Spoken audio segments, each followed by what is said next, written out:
Qu'est-ce que la Bible a à dire sur la communication, sur notre façon de communiquer, sur notre façon de répondre, de dire quelque chose?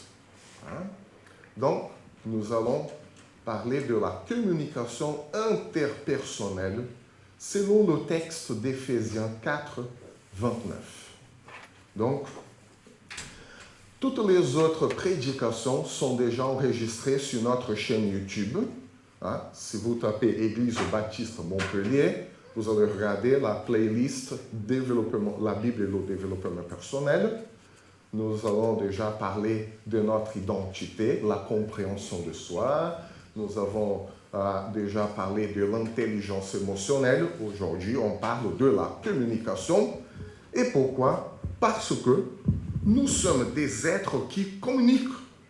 La communication, elle est naturelle pour nous.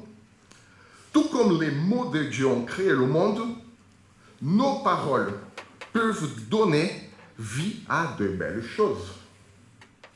Cependant, il est crucial de comprendre que nos mots ont aussi le pouvoir de faire du bien, mais aussi de causer des problèmes. Les mots peuvent créer des malentendus selon le contexte. Chacun de nous voit les choses à sa manière en fonction de son vécu, ce qui peut entraîner des opinions différentes. Autre chose, les gestes et le ton de la voix influencent le sens des mots. C'est très important de faire attention à ça. Les différences de langage et de culture peuvent créer des tensions. E aqui a gente tem monte de brasileiros e vocês não entenderiam nada se eu começo a falar em português. Par contre, si je parle en français, ceux qui parlent portugais ne comprennent rien du tout et ça peut créer des tensions. Il faut... t'as tout compris, Lolo. Voilà. Donc, la communication, une autre chose qu'il faut faire attention, et aujourd'hui c'est très à la mode, la communication passive-agressive peut se produire lorsque les sentiments sont exprimés d'une manière déguisée. Les émotions fortes peuvent aussi nuire à la clarté de la communication. Les expériences individuelles de chacun peuvent être difficiles à partager d'une manière efficace, compréhensible. Et enfin, les souvenirs peuvent changer avec le temps entre les personnes, provoquant des désaccords sur les événements passés. Et on dit, ah oui, je me souviens telle et telle chose. Non, mais c'est pas comme ça que ça s'est passé, c'était comme ça. Non, tu te trompes, tu as tort, c'était comme ça. Donc, ça crée aussi des problèmes de communication. Et en raison de tous ces défis, notre langage peut parfois être trop rigide et ne pas refléter la complexité de toutes nos pensées, nos émotions et même nos relations. Nous n'avons pas tous la même relation avec chacun. La manière dont nous avons nos rapports avec les personnes, même à l'église, ça change et la communication change. Par exemple, un employé qui travaille dans un environnement bruyant, chaotique, il peut être dérangé par le bruit, la chaleur et avoir du mal à se concentrer et à interagir avec les collègues. Il peut se sentir stressé, irrité, incompris et exprimer son mécontentement d'une manière agressive. Taisez-vous tous, j'arrive plus à me concentrer. Ou sinon d'une manière passive-agressive, genre, oui, bon, que c'est génial, j'adore travailler dans un environnement tellement bruyant comme celui-ci. C'est merveilleux comment on se sent étouffé dans cette ambiance. Voilà, c'est une communication passive-agressive. Ou sinon, gentiment, il place un panneau sur son bureau en disant « Zone de tranquillité, merci de respecter ». Ses collègues qui ne partagent pas sa sensibilité au bruit et à la chaleur peuvent le percevoir comme quelqu'un difficile à vivre avec, impoli, même négatif. Et ils peuvent aussi éviter de communiquer avec lui, ou pire encore, aller lui demander en colère pourquoi il agit comme ça. C'est inadmissible ce comportement. Et cet employé qui se sent déjà lésé Cela va provoquer encore plus un conflit de communication. Pourquoi? Parce que la communication, elle était déjà défaillante depuis le début. Tous sont perdants. Dans un système de mauvaise communication, tous sont perdants. Et pour éviter cela, il est important d'adopter une communication fluide, flexible, capable de suivre nos pensées, d'exprimer notre état d'esprit. Et en utilisant un langage plus souple, nous pouvons mieux partager nos sentiments. Nous pouvons partager nos pensées. Et ça va favoriser une communication plus constructive. Et la Bible tient compte de cette réalité. La Bible tient compte de la réalité difficile dans les communications humaines. Et oui, c'est pourquoi Paul, aux Éphésiens chapitre 4, verset 29, il va traiter de la communication. Et Paul dit, Éphésiens 4, 29, qu'aucune parole malsaine ne sorte de votre bouche, mais seulement des bonnes paroles qui, en fonction des besoins, servent à l'édification et transmettent une grâce à ceux qui les entendent. Donc, dans cette prédication, j'aimerais partager avec vous 2 conseils de Paul sur la façon dont nous devrions parler. D'abord, Paul nous dit de ne pas être agressif dans notre langage. Et ensuite, Paul nous encourage à utiliser des mots qui construisent positivement. Donc, une partie négative, une partie positive. Et Paul nous invite à améliorer notre communication en évitant justement les paroles négatives, des paroles lourdes, agressives. Paul souligne l'importance de contrôler consciemment notre langage pour prévenir tout l'impact nuisible.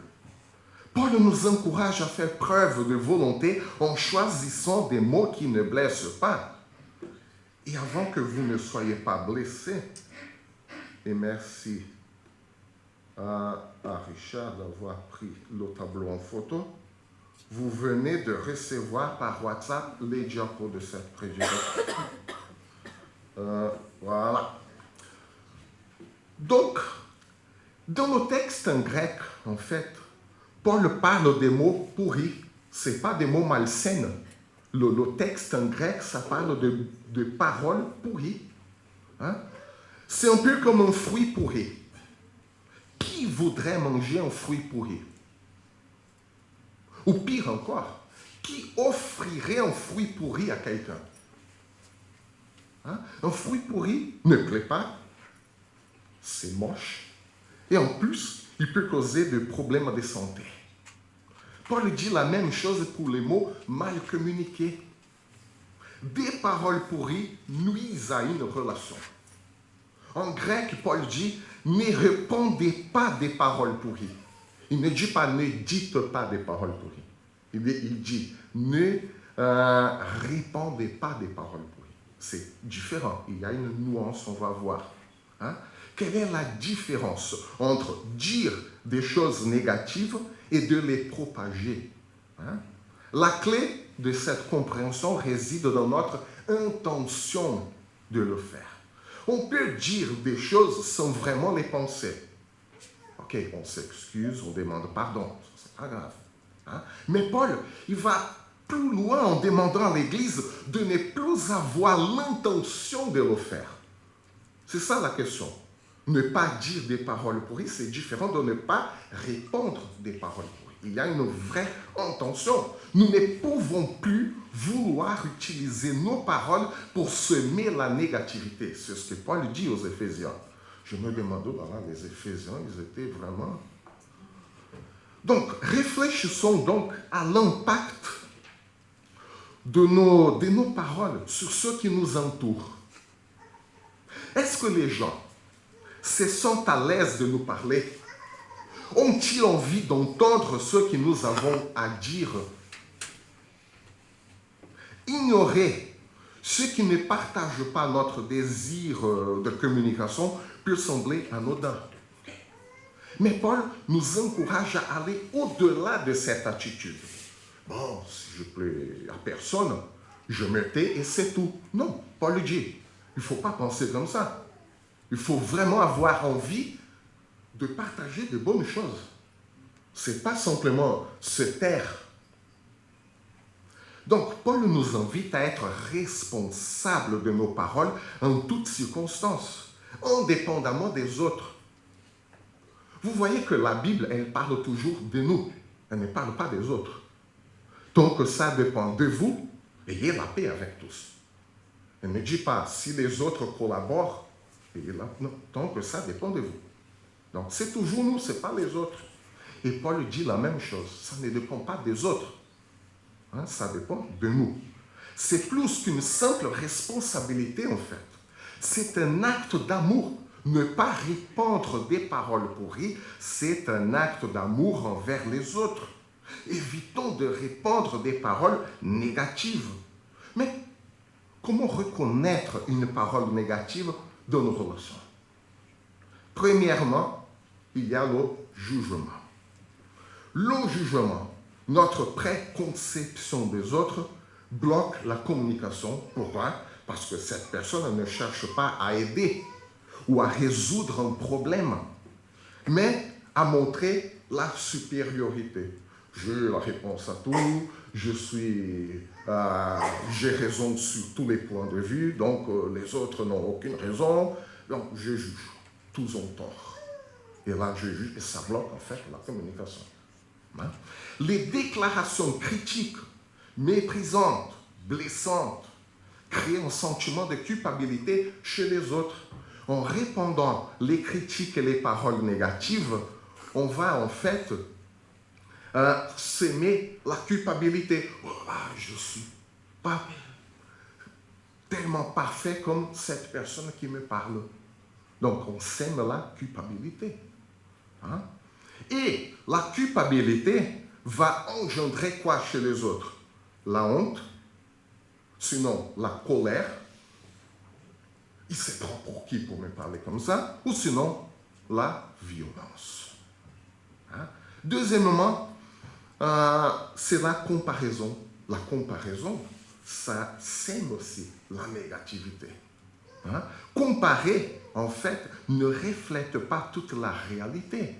En plus, comparer une personne avec l'autre, une situation avec l'autre, engendre quoi? La jalousie et notre insatisfaction. Or, le binôme jalousie plus insatisfaction va engendrer quoi aussi? La violence. Et voilà les paroles pourries. Voilà la communication agressive. Troisièmement, la négation de notre responsabilité. C'est pas moi. Je suis arrivé, c'était déjà comme ça. Ça n'est pas moi. Donc, hein? Nier notre responsabilité, créer de la méfiance envers les autres. Oh là là, celui-là, il n'est jamais responsable de rien. Il ne fait jamais rien. Il s'excuse jamais. Ça va créer une méfiance des autres envers nous. Hein? Et ça entrave aussi notre croissance personnelle. Parce qu'on n'est jamais responsable de rien.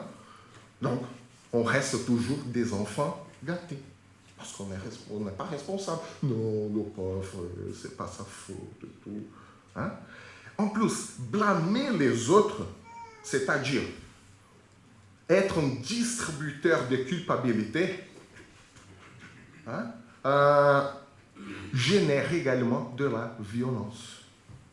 Il ne faut pas être un distributeur de culpabilité. Et voilà pourquoi le chrétien, il ne juge pas. Le chrétien ne fait pas de comparaison.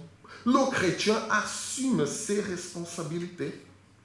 Le chrétien se concentre sur l'aide et la recherche de solutions plutôt que de blâmer ou de se plaindre ou faire l'analyse du problème. On connaît tout le problème, mais on ne cherche pas une solution. ça ne change pas la réalité, mais on reste concentré là. Donc, ça c'est aussi répandre des paroles pourries. La communication du chrétien montre combien sa vie a été transformée. La vie du chrétien a été transformée pour faire partie de l'unité en Christ. Éphésiens chapitre 4, c'est le chapitre, et nous avons là 2 profs de théologie qui ne me laisseront pas mentir tout seuls. Éphésiens chapitre 4 dans la Bible, c'est le chapitre par excellence de l'unité en Christ. Si Paul parle de ne pas répandre les paroles pourries, le fait de ne pas répandre des paroles pourries, ça crée l'unité. Selon Paul dans les versets précédents, dans ce même chapitre. Vivre dans l'unité de l'esprit, selon Paul, signifie ne pas considérer les autres comme des ennemis à abattre.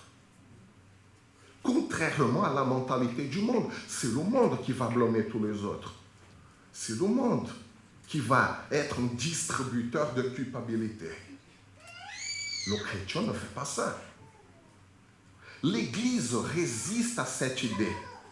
On disait dans les années 90, lorsqu'on était jeune et on aimait, comme vous tous, le heavy metal.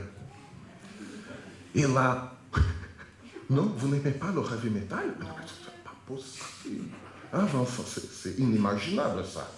Et là, on aimait le heavy metal et les plus anciens nous disaient, oui, le monde entre dans l'Église, c'est pas possible.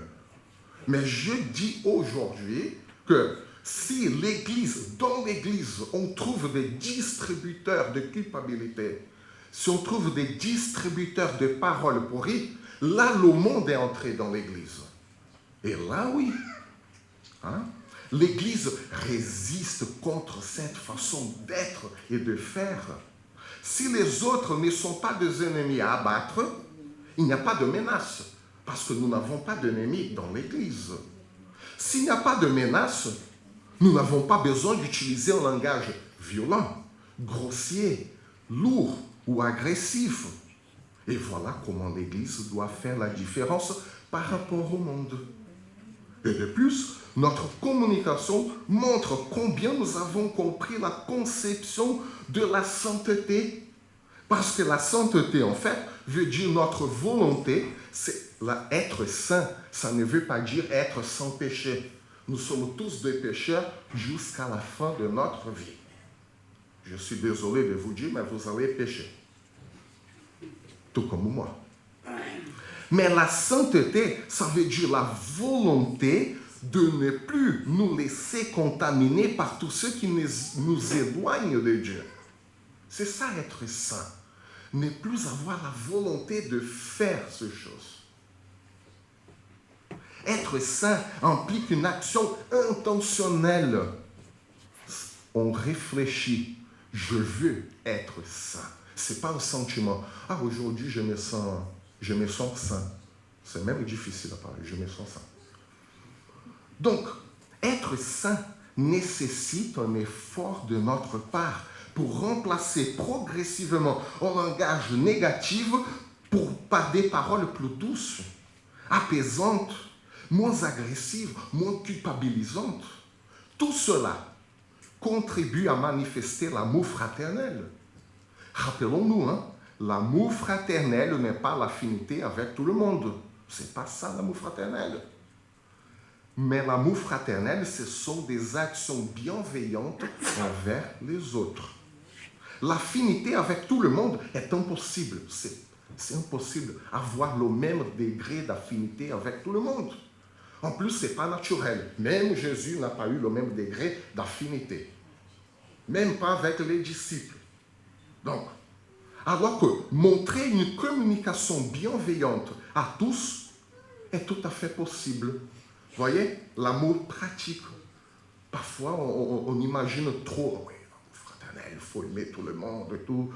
Non, ce n'est pas ça. C'est beaucoup plus pratique qu'on imagine. Et voilà la réalisation pratique de l'amour fraternel.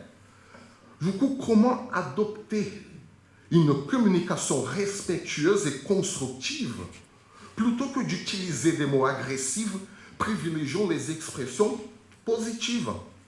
plutôt que de blâmer, proposons des solutions. Voilà. C'est Didier qui parle toujours. Il n'y a pas de problème, il n'y a que deux solutions. Voilà.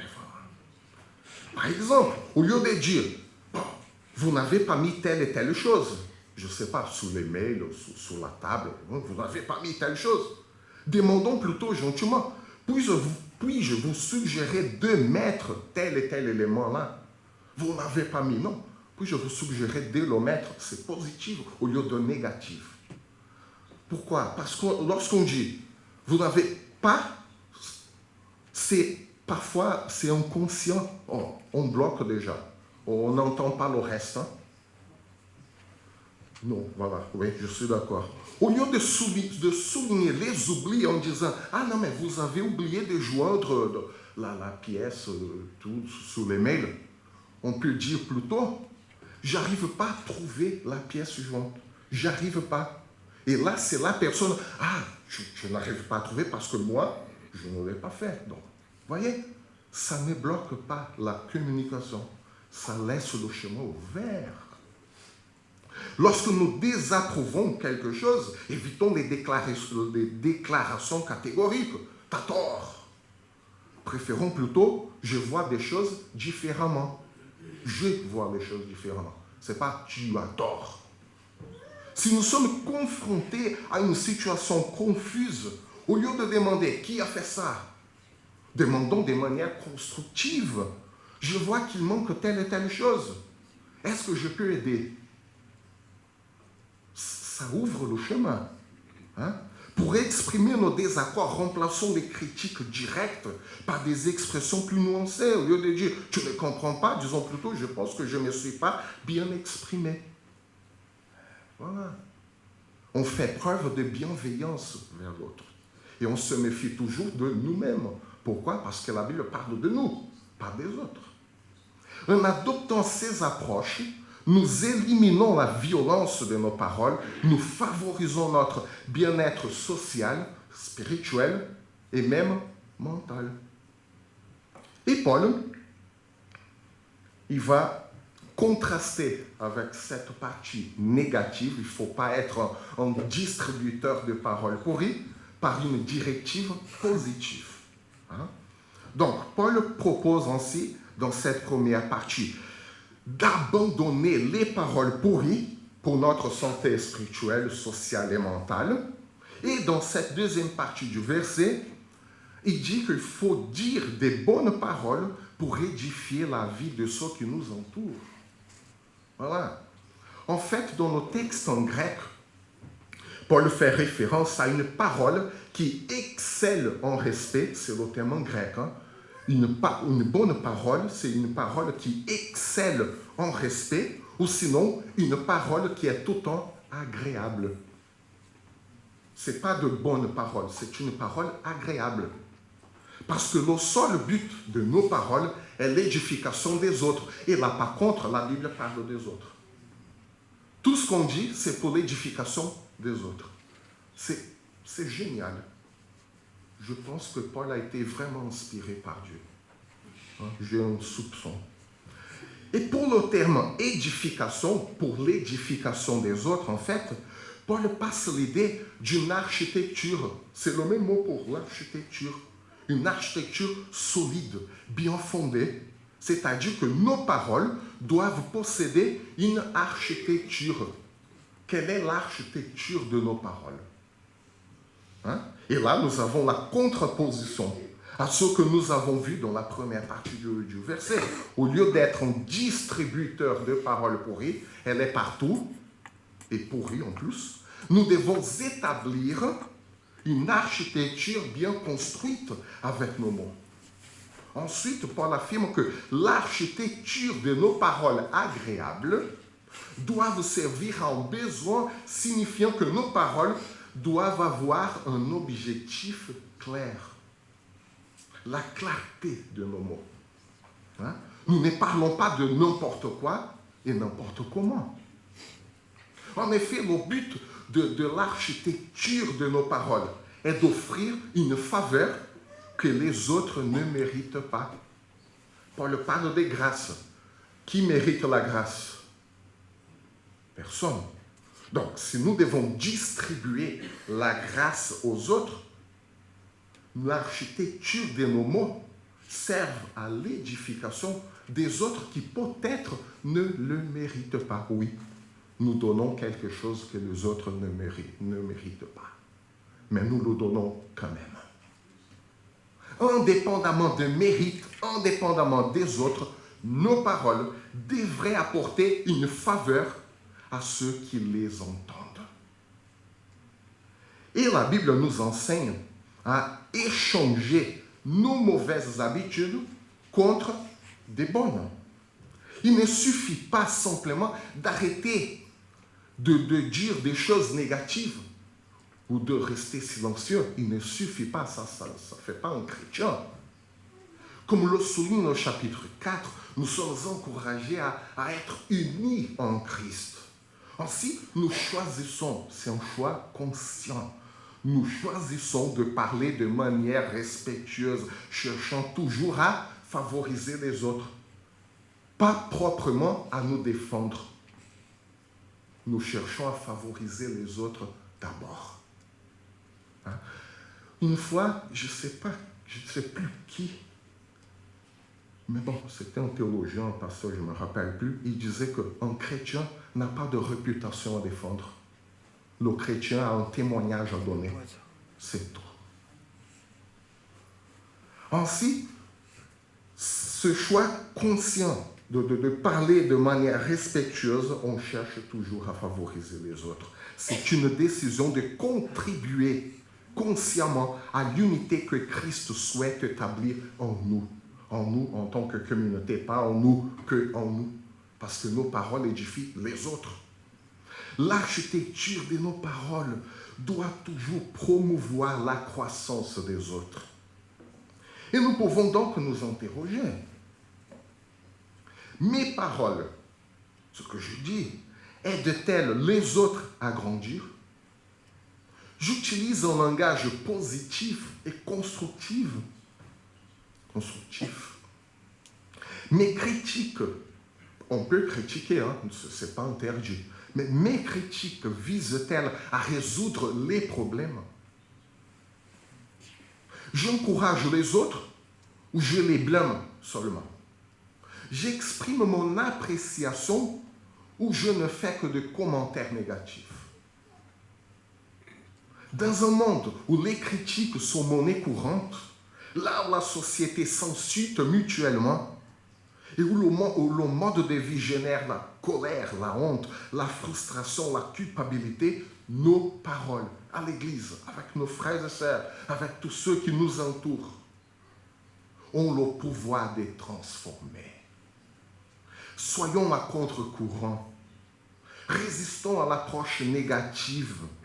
Soyons des agents des changements par la manière dont nous communiquons. C'est comme ça que Dieu agit en nous. Alors, pour bâtir de paroles avec une bonne architecture, nous pouvons développer quelques compétences en communication afin de bâtir cette architecture qui facilite la croissance de tous ceux qui nous entourent. Le nom de notre série de prédications, c'est « Célébrez votre croissance ». Célébrons notre croissance. Grandissons tous ensemble. L'architecture de nos paroles doit être formée par des mots qui expriment ce que nous voulons au lieu de ce que nous ne voulons pas. C'est-à-dire, nous employons une orientation positive dans nos mots. Par exemple, au lieu de dire « ne laisse pas ta chambre en désordre », c'est négatif. Je voudrais que tu ranges ta chambre. C'est positif. Et en plus, c'est clair. Je voudrais que tu ranges ta chambre. C'est bien clair. Au lieu de dire « ne me parle pas sur ce ton », nous pouvons dire « je préfère que tu me parles avec respect ». C'est une demande claire et précise. Nos difficultés de communication viennent justement des formulations mal faites, comme Paul le souligne. Parce que nous avons tendance à dire ce que nous ne voulons pas, plutôt que de dire ce que nous voulons clairement. Ça prête à confusion. Alors qu'un langage positif nous oriente à bien formuler nos demandes, nos besoins et à les exprimer sans jugement. C'est positif. Et ça, en plus, nous pousse à bien réfléchir. Comment je vais formuler cette demande bien claire et positivement? Un langage positif et clairement exprimé désamorce notre violence qui est là en nous. Yvonne parlait de la peur tout à l'heure. La peur génère aussi la violence. La peur de l'autre, la peur de l'inconnu. On veut se défendre. Et donc ça désamorce. Par exemple, supposons que nous ayons tous un collègue qui a tendance à interrompre les autres lors des réunions ou des conversations. Alors, au lieu de lui dire « arrête d'interrompre tout le monde pendant les réunions, c'est pas possible », qui est une formulation négative, nous pourrions dire « pendant les réunions, pourrais-tu attendre que les autres aient fini de parler, même avec un temps avant fini de parler, et fini de parler avant de donner ton point de vue », c'est une formulation positive. Ça exprime notre besoin. J'ai besoin d'entendre d'autres points de vue. Alors, arrête d'interrompre tout le monde. Hein? En plus, c'est une manière positive, respectueuse de formuler une demande. Cette demande exprime clairement ce que nous voulons. C'est-à-dire que notre collègue attende son tour pour parler. C'est ce que nous souhaitons. Plutôt que ce que nous ne voulons pas, c'est-à-dire qu'il interrompe les autres. C'est toujours ce que nous voulons, pas ce que nous ne voulons pas. Hein? Concernant les critiques ou le reproche, nous pouvons aussi le faire de manière positive et respectueuse. Par exemple, nous pouvons toujours commencer par les points positifs. Au lieu de dire « t'as mal géré telle situation » ou « c'est mal fait » ou « c'est pas aussi bien que ça hein? », nous pouvons dire « t'as fait un excellent, beau travail sur certains aspects du projet, mais j'aimerais discuter de quelques points qui pourraient être améliorés. » Ça souligne qu'il y a quelque chose à améliorer, mais au lieu de dire une demande négative, t'as mal géré, t'as mal fait, c'est comme ci, comme ça. Non, on pourrait discuter d'une amélioration parce que t'as bien fait telle et telle chose. Mais là, bon, il faut peut-être en parler plus. Hein? Nous pouvons, dans certaines situations, utiliser le je plutôt que le tu. Par exemple, au lieu de dire « tu ne m'écoutes pas », nous pouvons dire « je ressens parfois que je ne suis pas complètement écouté ». C'est différent, ça ne bloque par la communication. Encore un autre exemple, au lieu de dire « j'aime pas cette idée », nous pouvons dire « je pense que cette idée est intéressante, mais pour la rendre encore meilleure, on peut envisager quelques ajustements. » Voyez, ça ne bloque pas la communication. Voilà une architecture positive, gracieuse, qui transmet une faveur pour édifier les autres et pour montrer la présence de Christ au milieu de nous, d'une façon bien pratique, une spiritualité concrète. Pouvons-nous grandir ensemble? Voulons-nous célébrer notre croissance? Que le Seigneur nous bénisse et qu'il nous garde. Je vous invite à vous lever pour chanter, pour louer le Seigneur.